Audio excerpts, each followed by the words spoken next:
Sinkine. L'État a lobby le moins l'espace là, le mois. Et donc facilité tâche. Biso de Tongwani Bamounia, il n'y a pas baptisé. Ça n'a pas de sens. Il faut continuer à faire la salité. Aujourd'hui, nous avons allé les villes, les Vimi et Kanye Mabélé à l'État. Aujourd'hui, kiosque, on m'a mis qui n'a Mabélé à l'État. Aujourd'hui, cabine, on m'a mis qui. Didier. Il y a pas.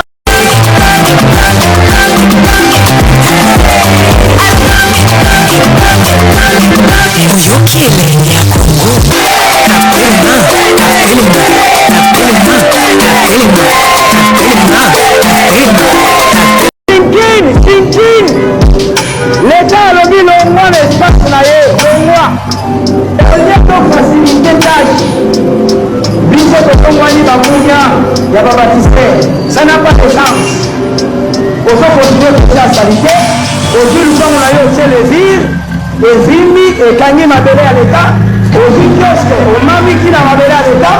Aujourd'hui, cabine, on m'a mis qui. Didier. Il y a Bandal Sinkine. Badjala Bafle Moukola Lobby. L'État a respecté yo. A-t-il eu un message sur la Congolais à très bonne qualité? Yoka conseil, le roi. Amande des athées. Film Kakandé. Yaya. Raison pour laquelle Babeni Amgo, task force présidentielle. Les amis unité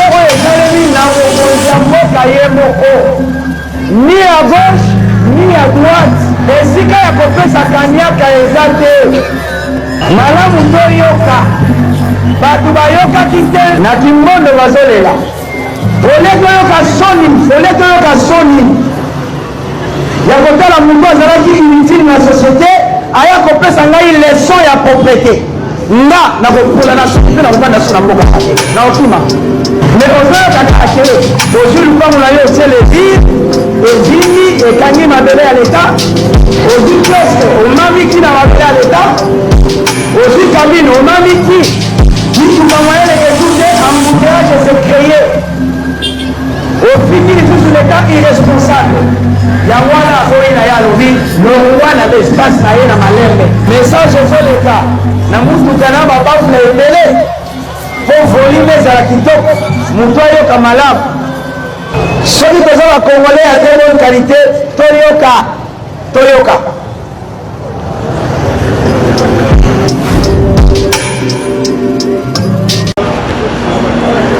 mercredi 12 août 2026 bandeko babolingo na mission na biso ya fini la récréation ngonga ya korebatir mboka esi ekoki tozali awa na commune ya Njili précisément na état-major district ya Tchangu bisiko wapi audience foraine ezali kosalema epai ya bakonzi ya auditorat militaire justice asangisi bongo na likambo oyo babundisaki babatiseur na tango ya mosala na bango pe misusu bazokaki justice ya mboka ezwi décision ya kokata likambo oyo soki ete babatiseur baza na raison andeko akozwa mbano na bango pe justice ekosembola miko na baoyo bakwei mpona kodécourager badongolo miso pe bato oyo bazali kosukuma bajeune na kobundisaka babatiseur sur le terrain na tango ya mosala na bango oyo mokonzi ya mboka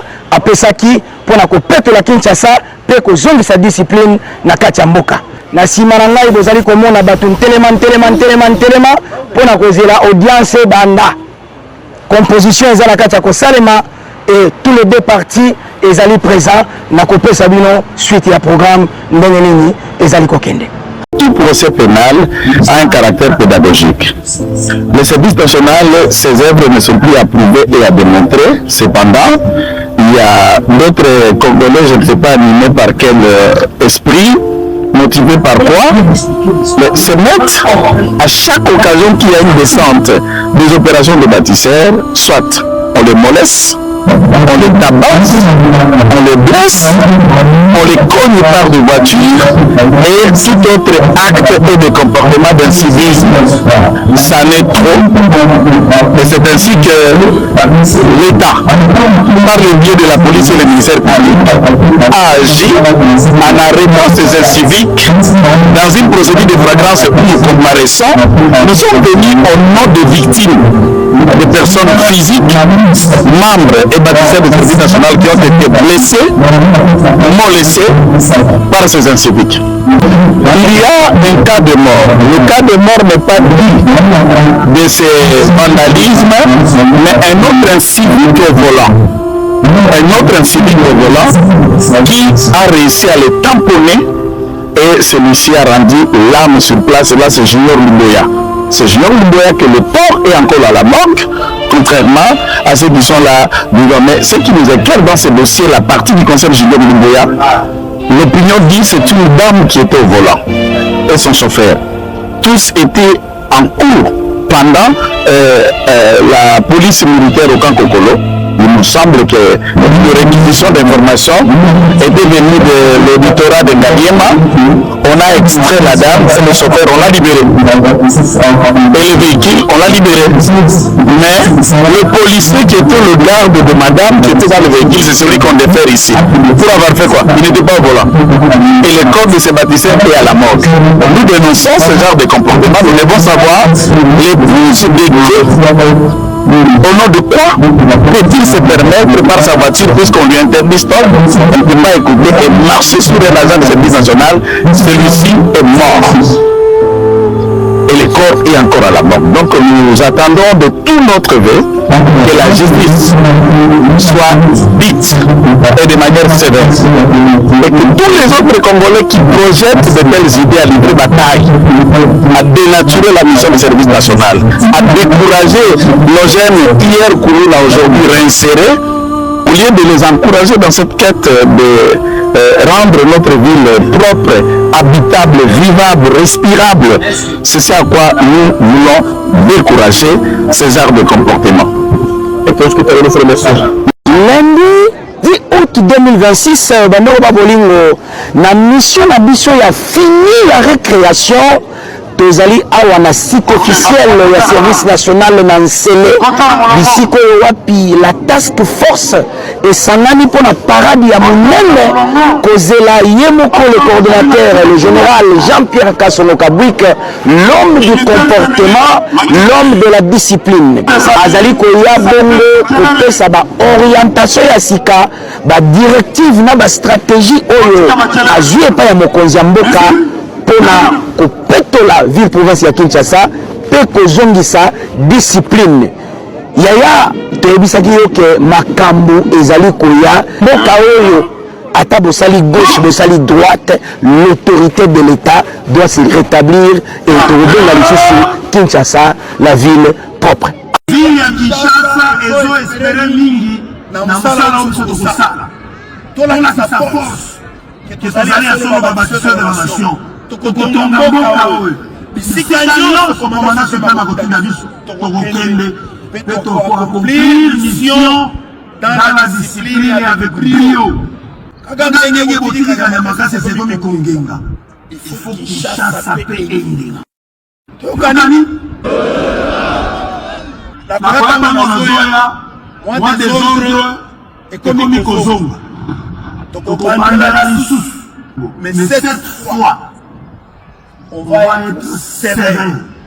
Na moni ba wenze tokomi kozongela ngo tokomi kotekaka lisusu na bato mituka ya bato batiaka bapembeni bato balobaki bapembeni ya bakosongisi yango désordre ekomi kozonga batiseur kolela te.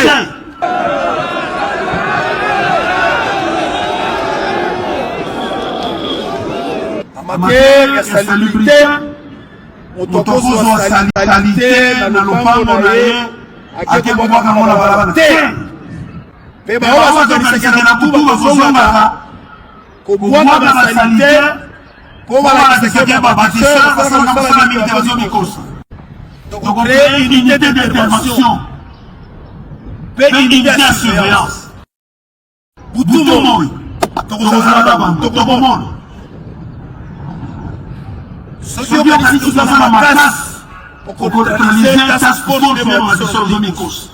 Biso task force, biso bâtisseur, pour accomplir mission na biso jusqu'à ce que les résultats oyo mokomisi mboka wa instituwaki task force akoloba na moni ba résultat pour atteindre. Moto moko te akorete mission ya task force. Ngaya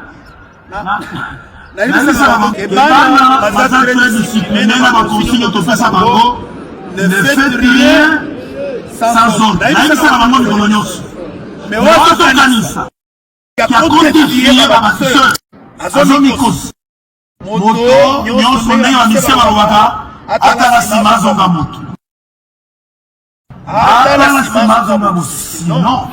Yaya banda discours ya mokonzi Kabwike bandi ti tokomi na suka oyoki makambo amande ezate fimbu kaka nde ezali fimbu ezali na banzi na sima na ngai oza komona briefing ya huis clos oyo eza na kosalema bisiko oyo wapi ye moko mokonzi le général Kasongo Kabwike azo kopesa ba orientation ba stratégie pe ba directive oyo azui epai ya mokonzi ya mboka pour la nouvelle phase ya déploiement ya ba bâtisseurs sur le terrain.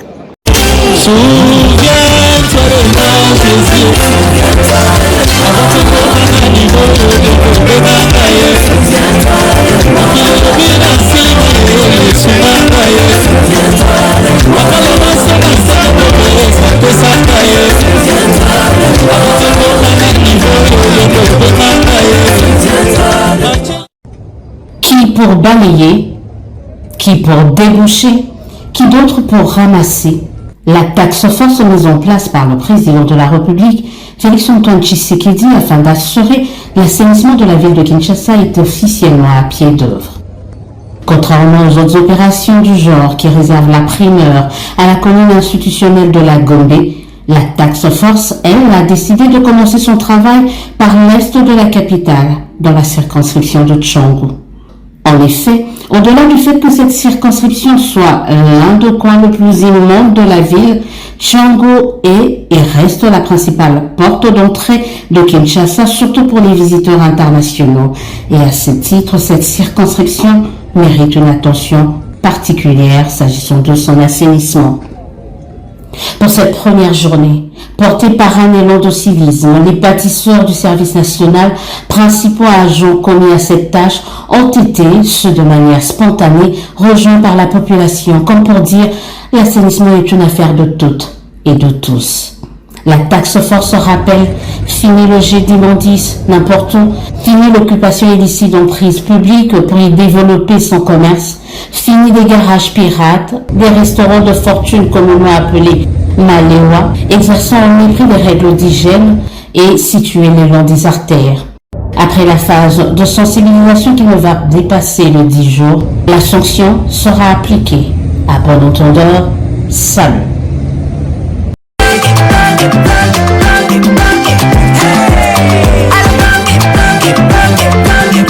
Oyoki elenge ya Congo, tapelema, tapelema, tapelema, tapelema, tapelema, tapelema. Qui pour balayer, qui pour déboucher, qui d'autre pour ramasser. La taxe force mise en place par le président de la République, Félix-Antoine Tshisekedi, afin d'assurer l'assainissement de la ville de Kinshasa est officiellement à pied d'œuvre. Contrairement aux autres opérations du genre qui réservent la primeur à la commune institutionnelle de la Gombe, la taxe force, elle, a décidé de commencer son travail par l'est de la capitale, dans la circonscription de Tchangou. En effet, au-delà du fait que cette circonscription soit l'un des coins les plus immondes de la ville, Tchangou est et reste la principale porte d'entrée de Kinshasa, surtout pour les visiteurs internationaux. Et à ce titre, cette circonscription mérite une attention particulière s'agissant de son assainissement.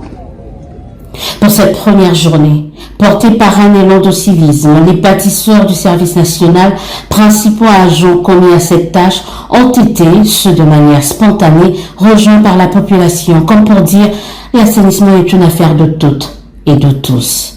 La taxe force rappelle, fini le jet d'immondices n'importe où, fini l'occupation illicite d'emprises publiques pour y développer son commerce, fini des garages pirates, des restaurants de fortune communément appelés Maléwa, exerçant au mépris des règles d'hygiène et situés le long des artères.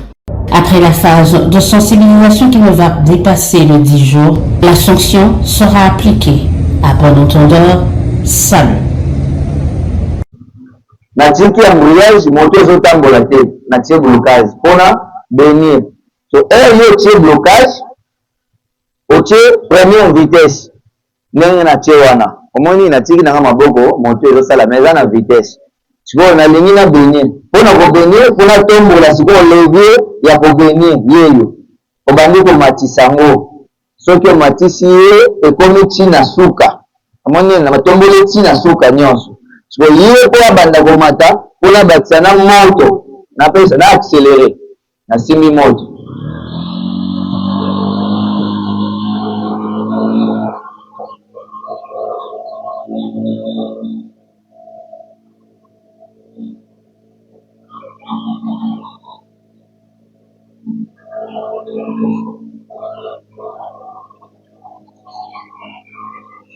soki okomi na suka ekovibre éviter okokanga embouillage soki oza na souplicité mpo maboko ezalaki moko na nsima miko okangi embouillage moto ekotikala nango na ralenti neti wana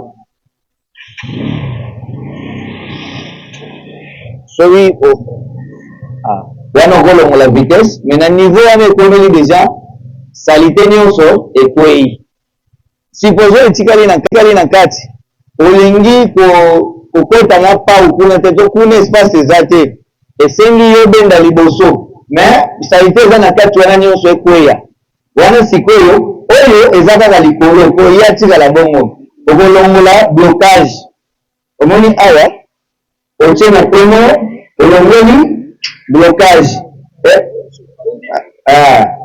otie sikoyo vitesse wana obenda liboso oyo stopana oyo etikalaki wana bon ekiti ezongi ye moko ti akozwa place na ye kapasiteri ezala te kapasiteri population te kapate oyo bakiselaka kino okoteli na ba ayibi eloko ya moto abumbi na moto asali tezongi alangwe boye na boye epekisami alengala violation ya consigne ndenge toza bongo bolanda kaka baconsigne na bainstruction oyo bakonseller bakopesa outa likolo ekomaka batango batakombakozalina banyara consigne moko te epesami obeta bokanga boregule circulation wana eza mosala na biso te soki epona assainissement okondola olongola salite soki tomoni moto asali beba ovinir bango ya chef peloton yakomonga ye na perte epekisami komona bakiseur bazobeta bakiseur azolongola chemise bakiseur abotoli eloko bakiseur azofika epekisami obani eza bato ya bisi olakisa population so kinshasa eza badiscipline nde bozotravaye mpona population boye te eske bokoyokisa mokonzi ya mboka soni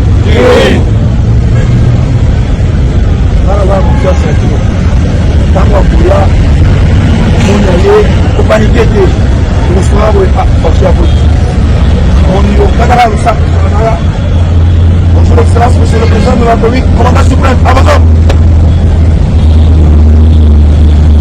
keke obandi mbala moko o ngai bakisere te mokonzi ya mboka asombelanga moto tokangai sela soki mokonzi ya mboka ye moko atuli alobi olingi nasalela yo litoko ye alobi te oyebi mokonzi ya mboka komanda suprême numero 1 ya mboka boyebi yango président de la République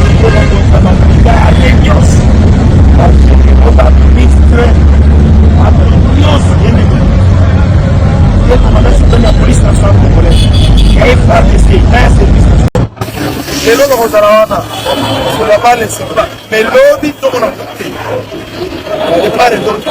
la place ya l'état tout le monde a tout le monde a fait ça